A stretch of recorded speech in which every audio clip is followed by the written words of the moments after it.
집인데 대신 사가고 그 집을 소유했는데 어느 날 그 사람 소유 돌아가신 분에 그 농장에서 그 소유의 어떤 내과에 가보니까 그 물에 속에서 큰 도단가 반짝반짝 빛나더라는 거예요. 그걸 보니까 그게 다이아몬드더라 그런 이야기입니다.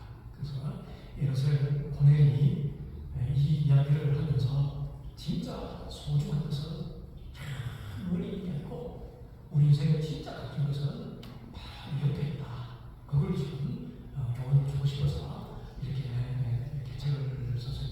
실제로 그렇습니다. 여러분 살아가면서 진짜 공부요, 진짜 소중한 것은 가장 가까이 있는 것을 늘 깨닫게 됩니다. 별거 아닌 것 같지만 사랑하는 가족들과 함께 한 끼 식사하는 거, 그 진짜 이런 귀한 거 아닙니까? 건강할 때 잘 모릅니다. 병들고 나면 건강이 참 소중했구나 깨닫게 되죠. 한 끼 얇게 먹을 수 있는 여유, 그죠? 누군가에게는요, 이 한 끼 먹는 거 먹을 쉽지 않은 사람도 있습니다. 세상에는 우리는 그냥 냉장고만 열면 삼겹살 뜯고 먹고 또 이렇게 여러 대 먹을 수 있지만 어떤 사람에게는요, 그 한 끼 먹기 위해서 진짜 힘들게 악정공투하는 분도 여러분 있지 않습니까? 아침마다 출근할 수 있는 직장, 그죠?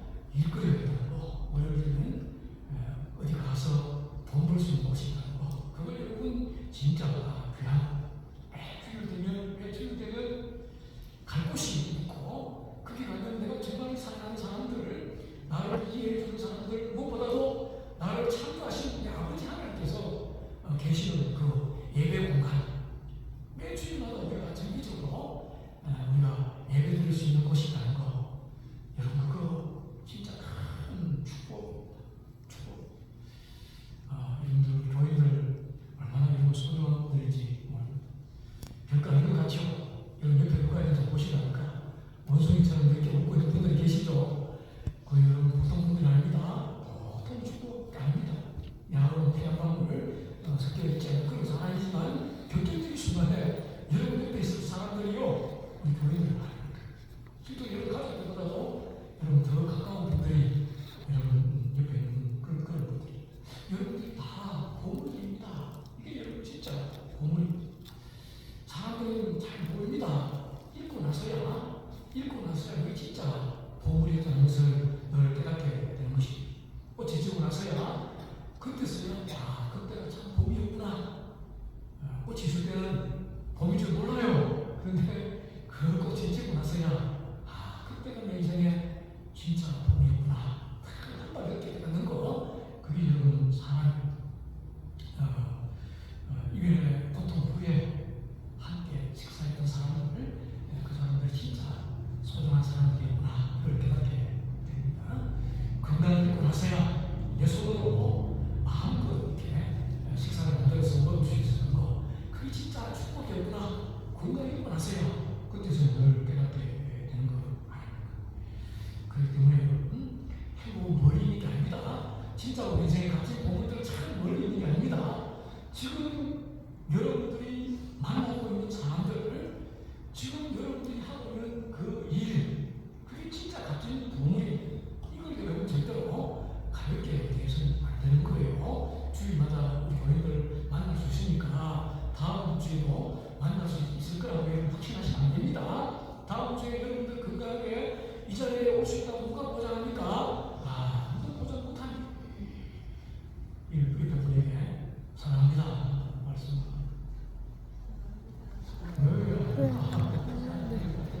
맨날 얘기하니까 별거 아닌 것 같죠? 여러분 진짜 소중한 분들이 우리 옆에 있는 분들입니다. 가볍게 대해서는 안 되고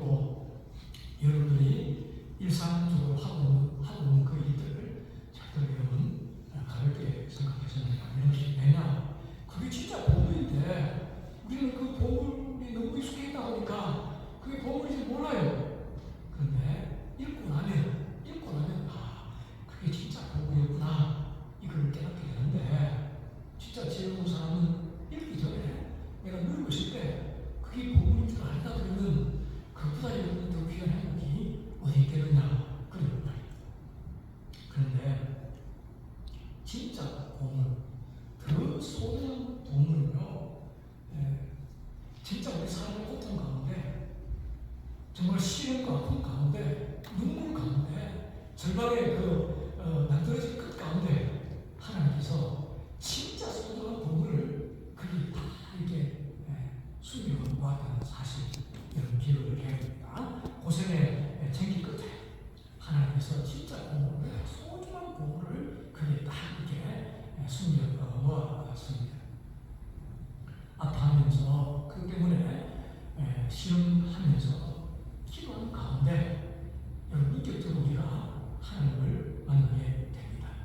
그 전기 끝에 하나님께서 가진 보물을 숨겨놨습니다. 그러니까 여러분들 살아가면서 또 실패나 또 질병이나 또 절망이나 또 시련이나 그런 것들을 너무 두려워하지 말고 너무 또 피하지 말고 여러분들 충실히 여러분들 잘 견뎌야 됩니다. 잘 견디면 그 속에 숨겨놓은 보물을 여러분들이 발견하게 될 것입니다. 그 과정을 잘 이겨내면 크게 할 수 있는 그런 에너지, 또 큰 그릇으로 만들어지는 그런 모든 것들이 그 속에 다 들어가기 때문에 그렇습니다. 여러분 진주 어떻게 만들어지는지 여러분 잘 아십니까? 조개가 여러분 쉽게 진주 만들어내는 거 아닌가 아시죠? 여러분 조개 아시죠? 바다에 조개가 있잖아요. 그 조개가 여러분 모래가 이렇게 들어가잖아요. 모래가 들어가면 조개가 견디지를 못한답니다. 아파서 못 견딘답니다. 그래서 이 조개 안에 있는 그 진주핵이라고 하는 그 분비물이 있다는 거예요. 그게 쉽게 만들어지는 게 아닙니다. 이렇게 만들어지는 건데 그 분비물을 그걸 계속 만들어내면서 아프니까 고통스러우니까 이 조개가 그 고통을 피하지 않고 계속해서 그 분비물을 내면서 고통을 자꾸 감싸는 거예요. 자꾸 감싸면서 그러면서 나중에 그 진주가 이렇게 만들어진다는 이야기 여러분 잘 알고 있지 않습니까? 그 헨리 나우엔이라는 목사님이 상처를 치우자 글을 썼는데 그 글 속에 그분이 그런 표현을 했습니다. 진짜 상처 있는 사람이요, 그 상처 있는 사람을 치유할 수가 있는 것이야. 그런 이야기를 했습니다. 저는 몇 번 공감합니다. 요즘 유튜브나 보면 결혼도 해보지 않는 신부님이나 또 결혼도 안 해본 그 스님들이 나와서 부부 상담을 해주고 뭐 가정생활에 대해서 그 이야기하는 거 저는 그 이해가 잘 안 돼요. 물론 이제 원래 언제 할 수가 있어요. 부부가 아니라 뭐 원래 언제 할 수 있지만 진짜 부부 생활을 한 30년 해보고 진짜 이혼할 것 같은 그런 아픈 그런 시련을 겪어본 사람이 아니라 그 아픔을 알지 않겠습니까? 아픔을 알고 상담도 할 수가 있고 그렇게 하는 거지. 자기는 전혀 그런 이름도 모르면서 그 원론적인 이야기를 하면 진짜 감동을 줄 수 있겠어요? 예? 뭐 공감을 줄 수 있겠지만 진짜 사람 마음을 감동시켜내는 거 그건 힘들지 않겠습니까? 고통을 겪어본 사람이라야 진짜 아파본 사람이라야 아픈 사람을 이해할 수가 있고 공감할 수가 있고 또 그 상처를 여러분 또 이해할 수가 있고 그런 거 아니겠습니까? 그래서 상처를 입은 자가 여러분 상처를 치유할 수가 있다. 그런 거예요. 저는 공감합니다. 겪어본 만큼 보이고 내가 아파본 만큼 아픈 사람을 이해할 수가 있고 품을 수가 있다는 생각이 계십니다. 그리고 사람의 그릇은요 그렇게 해서 만들어집니다. 그렇게 해서 만들어집니다. 미우라 아야토라는 유명한 소설가 있지 않습니까? 이 사람은 노벨 문학상을 받은 사람이고 그가 알 겁니다. 뒷전이라고 하는 기독교 소설, 신앙 소설, 기런 여기 같은 진짜 추억 같은 그런 소설을 만들어낸 사람인데요. 이 사람은 평생 병하고 살던 사람입니다. 젊었을 폐결핵으로 평생 고생하다가 나중에는 또 직장암, 또 죽기 직전에는 파킨슨병으로 평생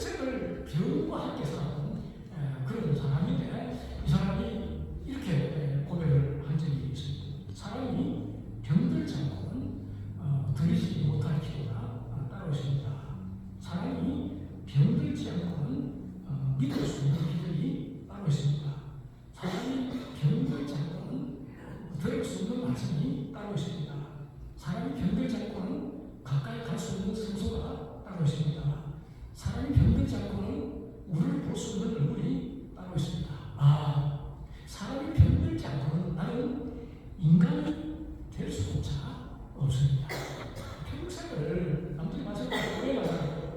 참 어떻게 그렇게 평생 병과 함께 그 병도 하나하나 뭐 가벼운 병이 아닙니다. 무슨 감기나 뭐 그런 당연 어떤 그런 병도 아니에요. 당연도 힘들지만 폐뇌, 직장암, 또 뭐 척추, 뭐 골종이나 뭐 그런 병, 등고동반 그런 병, 파킨슨 병 하나하나 가볍지 않은 그런 병이 평생을 그런 병을 안고 살다 보니 우리가 생각할 때는 참 저 인생이 불쌍하고 참 안 되겠다, 참 체하다 그래 볼 수 있겠지만 그는 오히려 그 병 때문에 더욱더 하나님 앞에 묻게 되고 그 과정을 실험하고 아파하면서 기도하면서 그 과정 속에서 인격적으로 하나님을 그가 만나게 되었다. 그럴 것 되겠습니다. 그래서 마지막에 사람이 병들지 않고는 나아갈 수 있는 성소가 따로 있습니다.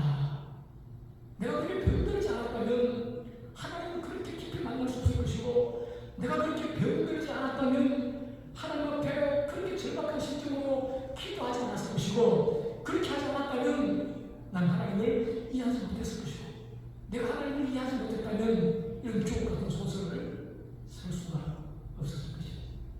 그럼 그렇게 고백을 했지 않습니까?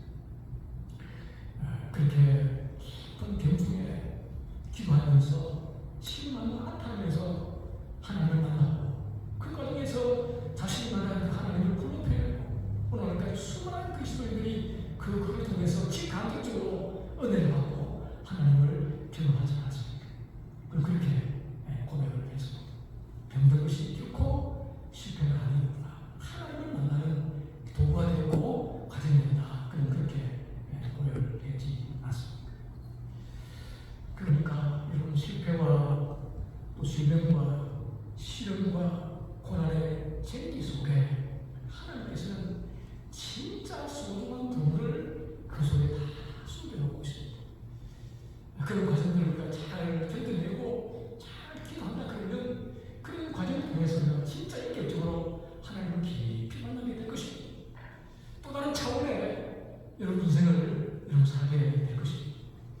그러니까 혹시 가난 때문에 병 때문에 시련 때문에 고통 때문에 여러분 절망하고 아파하는 분들이 계시다면 이때야말로 지금이 아니고 진짜 보물을 발견할 수 있는 소중한 기회구나 이걸 깨닫고 여러분 그 과정을 여러분 참 푹신하게 잘 이겨냈으면 좋겠다. 그래서 그 시간의 과정이 지나고 난 다음에 또 다른 차원의 영적 세계를 여러분들이 경험하고 헤엄칠 수 있으면 좋겠다. 그런 생각이 듭니다.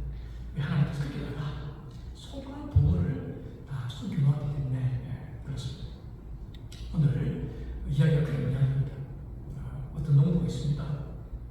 이 사람은 자기 땅은 아닌데 아마 그 다른 사람 땅을 임대를 해서 밭을 갈아본 것 같아요. 근데 밭을 갈아보니까 밑에서 항아리 깨진 소리, 짱그락한 소리가 들립니다. 무엇인지 몰랐어요. 그러니까 그 속에 아주 보물들이 그 속에 들어가 있는 것입니다. 옛날에는요, 은행이나 없지 않습니까? 돈이 생기면 돈이라도 해봐야지 보물이 되죠. 금은 보화 같은 거, 전부 그런 게 다 돈 값진 것일 텐데 그걸 어디 나오겠습니까? 집에 숨겨놓으면 도둑들이 다 훔쳐가잖아요. 은행도 없으니까 기껏해가 어디 숨겨놓겠습니까? 그 소중한 그 덩어리 같은 거 항아리에 다 들어가고 그걸 자기 밥, 다른 사람이 다 깔리고 있잖아요. 그 자기 밭에다가 이제 땅속에 묻어놓았는데 세상에 전쟁 치거나 강도가 되거나 이러면 죽어버리는 거예요. 그 죽어버리면 이제 아무도 모르는 것입니다. 그 자식들이 이제 부모 땅이니까 자식들이 이제 그 땅을 유산으로 물려받았는데 그 자식들이 농사에 지기 싫잖아요. 물이 객줄 가버립니다. 옆집 사람한테 뭐 이렇게 빌려주고 당신이 대신 우리 아버지 내 유산 받은 땅인데 대신 땅 갈아주고 적당하게 좀 부으면 된다. 그리고 자기 뭐 주인은 머리 가버리고 옆집 아저씨한테 그 땅을 빌려주는데 그 옆집 아저씨가 자기 돈이 없으니까 땅이 없으니까 남은 땅 빌려가 괜찮았는데 세상에 여기 보니까 아주 나라를 발견한 것입니다. 그 자기가 알잖아요. 지금 주인이니까 이제 이제 여러분도 어떻습니까? 여러분들이 그런 상황에 처하고 당장 돌아가서 우리 집에 가지고 있는 모든 거 다 팔아가 그 땅을 사야죠. 그렇지 않겠습니까? 집에 있는 경운기도 팔고 미아도 팔고 자전거도 팔고 전부 다 돈내는 전부 다 팔아가지고 2배, 3배 주고라도 그 주인 찾아가서 이거 농사 짓고 농사 너무 잘 된다. 내가 2배 쳐줄게. 팔아라. 그렇게 하지 않겠습니까? 그런 이야기입니다. 이 농부와 이런 그 땅을 2배, 3배 주고 땅을 사는데 그래도 얼마나 기쁘겠습니까? 요즘에 이웃 사람들은 처음 욕하는 그 땅 그거 농사도 별로 안 되고 그거 별로 안 좋은 땅인데 그거 무슨 실제보다 2배 주고 사냐? 그 땅 너 손을 밟아주고 사람들이 막 비난하면서 왜 쓰니까 그러지만 이 사람들은 다르죠. 다른 사람들은 그 밭에 뭐가 있는지 몰라요. 근데 자기는 지금 그 안에 뭐가 있는지 알잖아요. 그러니까 그걸 다 그리고 이제 땅 이전할 때가 시간이 필요하잖아요. 이제 그간에 무슨 이전하려고 있는 무슨 변호사도 사야 되고 그 과정에서 얼마나 기쁘겠어요. 남들이 알지 못한 기쁨이 그 속에 있는 겁니다. 자기 부인이 반찬을 해오는데 아무것도 싫잖아. 딱 김치를 하고 뭐 이렇게 구간을 가지고 남겨도 배가 부릅니다. 왜? 얼마 있지 않으면 이제 있잖아. 되면 딱 등기가 딱 나면 저 땅에 있는 보물 그 보물이 내 것이 되기 때문에 이 농부는 뭐 그냥 남들이 말할 때 미치는 도대체 저 바보 같은 게 저 땅을 2배 주고 사놓고 저렇게 기쁠까? 저 어디서 땅을 사람들이 비난하지만 이 농부는 왠지 모르게 기쁨이 있는 거예요. 조금만 기다려봐라. 이제 저게 정말 내게 된다. 너희들 땅을 욕하고 비난하고 있지. 앞으로 내가 갑부가 될 거야. 왜? 소중한 보물을 발견했기 때문에 그리고 그 발견 그 보물을 잘 내 것으로 소유했기 때문에 남들이 알지 못하는 그 비밀을 농부가 지금 갖고 있다. 그런 이야기입니다. 그 이야기 오늘 내용입니다. 여러분들 우리가 예수를 만나는 방법은요 다양합니다. 왜냐하면 하나님께서 우리에게 은혜 주시는 방법이 다양하기 때문에 그렇습니다. 그러나 값진 보물을 발견한 다음에 이유도는요 다 똑같습니다.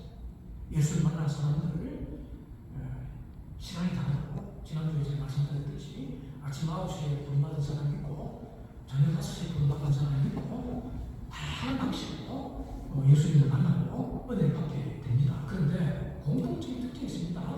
예수님을 만나게 되면 값진 보물을 발견한 다음에 행동은 다 똑같습니다. 내가 가진 모든 소유를 다 팔아서 그 보물을 사는 겁니다. 44절에 자기의 소유를 다 팔아. 진짜 보물을 발견했으면 자기 소유를 다 팔아야 됩니다. 그래서 그 땅을 사야 되는 거예요. 이게 지혜로운 것입니다. 46절에도 자기의 소유를 다 팔아서 진주를 샀다. 그런 말이죠. 여러분, 이 보물을 얻기 위해서는요, 이 진짜 이 값진 보물인 줄 알면요, 이 보물을 얻기 위해서 우리가 결단해야 될 게 하나 있는데, 그게 뭐냐면, 내가 가진 모든 것을 내어놓을 각오를 해야 됩니다. 여러분, 이게 중요한 거예요. 여러분들에게 좀 부담스러운 그런 말씀일 수 있습니다만, 그런 여러분 말씀을 잘 들으셔야 됩니다. 우리가 예수라고 하는 보화, 이 보화를 처음 발견했습니다. 근데 예수라고 하는 이 보화 속에 담겨져 있는 가치, 이 가치를 우리가 제대로 누리고 제대로 즐기지 못하는 이유가 뭔지 아십니까? 우리가 이 예수라고 하는 이 보물을 발견했는데 이걸 발견하긴 했는데 내 것으로 만들지 못합니다. 소유를 팔아서 이 밭을 내 것으로 하지 못해요. 예수에게 우리가 올리를 하지 못하기 때문에 이 보화 속에 숨겨져 있는 가치를 우리가 제대로 누리지 못하고 있다. 그럽니다. 여러분 잘 들으셔야 됩니다. 마가복음 10장에 보면 21절에 보면 굉장히 부자 청년이 있었습니다. 이 부자 청년이 예수님 앞에 찾아왔습니다. 예수님, 저는 하나님의 자녀입니다. 저는 누구보다도 하나님을 사랑하고 있고 하나님의 말씀 10계명을 누구보다 잘 지켰습니다. 그런데 마음속에 기쁨이 없습니다. 자유함도 없고 평화가 없습니다. 어떻게 하면 내가 천국을 소유할 수가 있겠습니까? 영생을 얻을 수 있습니까? 그때 예수님께서 이 부자 청년에게 해주신 유명한 말씀이 있습니다. 예수님께서 그를 보시면서 나사로에게 이게 아직도 한 가지 부족한 것이 있으니 가서 내게 있는 것을 다 팔아서 가난한 자들에게 주라. 그리하면 하늘에서 보호하는 내게 있습니다. 그리고 와서 나를 따르라. 여러분 동의하고 싶지 않죠? 별로 동의하고 싶지 않죠? 다 먹고 계시는 거 보니까 걱정해야 된다. 걱정해야 돼요. 억지로 그럴 건 없어요. 때 되면 하나님께서 하십니다. 제가 지난주에 말씀드렸습니다만 하나님께서 은혜를 주신 것도 우리의 모든 불가능한 것입니다. 항상 이 모든 사건은 동기를 하나님이 갖고 계시는 거예요. 시작은 하나님 하시는 겁니다. 여러분 걱정할 거 없어요. 다 팔 필요도 없어요. 그러나 때가 되면 팔지 마라 그래도 이게 무슨 소리를 이야기하는 것입니다. 여러분 재산을 다 팔아서 가난한 사람을 다 나눠주고 그렇게 하는 말씀 아닌 거 아시죠? 이 말씀의 메시지는요, 이 삶에 무슨 소리를 이야기하거든요. 이걸 말씀하는 것입니다. 너 예수님에게 올인할 수 있느냐 못하느냐, 세상도 좋고 예수도 좋고 그렇게 살 것이냐, 아니면 예수님에게 내 인생 걸겠습니다. 그렇게 할 것이냐, 어느 걸 선택할래? 그걸 말씀하고 이것이 반드시요 걱정할 것입니다. 자연스럽게 내가 우리 한국에서 되는 게 아니에요. 억지로 우리 할 수 있는 것도 아닙니다. 때가 되면 우리는 그거는 몸을 읽기만 하면 하나님께서 사건을 일으키고 역사를 만들어서 누가 하지 마라 그래도 여러분 인생에 지금까지는 돈이, 지금까지는 자녀, 지금까지는 가정, 지금까지 여러분 자녀가 여러분 삶에 무슨 족이었다면 때가 되면 하나님께서 그런 것들보다도 내 안에 소유하는 예수가 내 인생 가운데 가장 소중한 가치로 바뀌도록 만들어 주실 겁니다. 그렇게 되게 할 것입니다. 그때까지 눈물을 있으면 되는 거예요. 가만히 있으면 되는 것입니다. 아무것도 걱정할 거 없어요, 여러분들. 우리 하루는요, 이렇게 정기적으로 예배를 드리고 하나님 말씀을 듣고 그분 앞에 눈물을 있으면 때가 되네요. 하나님께서 우리 인생을 바꿀 것이고 우리의 가치를 바꿀 것이고 내 안에 있는 우리 진짜 소중한 보물이구나 깨닫게 할 것입니다. 눈을 뜨게 할 것입니다. 그렇게 되면 하지 마라 그래도 여러분 인생의 최우선의 가치를 여러분이 가지고 있는 그 보물에 두게 될 것입니다. 아멘. 동의하십니까? 아멘. 그러니까 여러분들 억지로 할 필요 없습니다. 아직 안 해도 됩니다. 아이고 부담돼서 못 따라가는 게 안 합니다. 저는 그런 게 없습니다. 하나님이 하시는 겁니다. 하나님이 시작하셨으니 하나님이 마무리하실 것입니다. 아멘. 저는 여러분 걱정할 거 없다. 그런 이야기. 만약에 여러분 이 사람은 못했어. 이 사람 잘 몰랐어. 아직은 안 된다 하더라도 그저 그분 앞에 계속 눈물을 있으면 좋고 그러는데 이 사람은 나 이거 못한다 그러고 예수를 떠났어. 그래서 참된 제자가 되지를 못했어. 여러분 우리 마음 가운데 불안이 있지 않습니까? 교회 다니면서 불안이 있고 또 소중한 가치를 갖고 있으면서도 그 주님이 주시는 그 평안함을 누리지 못하는 이유, 신앙이 주는 기쁨을 우리가 누리지 못하는 이유는요, 우리 예수님이 미약해서 그런 게 아닙니다. 그분이 능력이 없어서 그런 게 아니에요. 우리 마음속에서 다른 것들을 여전히 포기하지 않았기 때문에 그렇습니다. 천국적인 주님을 신뢰하지 않기 때문에 예수님께서 여전히 불안한 것입니다. 그러니까 자꾸 왜 교회 다니는데도 불안하고 기쁨이 없고 내 대해서 염려가 생기고 왜 그러냐? 우리 예수님이 능력이 없어서 그러냐? 그런 거 아닙니다. 아직 내가 우리 예수님 앞에 내 마음의 모든 것들을 내려놓지 못하기 때문에 그렇습니다. 그분 앞에 올인하지 못하기 때문에 그렇습니다. 그러니까 불안함이 있고 기쁨이 여러분 없는 것입니다. 여러분 제 경험은요, 하나님 앞에 올인하게 삶의 우선순위를 분명하면요 놀라운 축복이 주어집니다. 아멘. 내 문제는 하나님 문제가 되고요, 내 고통이 하나님 고통이 된 것입니다. 내 인생은요 하나님의 인생이 된 것입니다. 놀라운 일입니다. 놀라운 일. 아브라함이 모리아산에서 이삭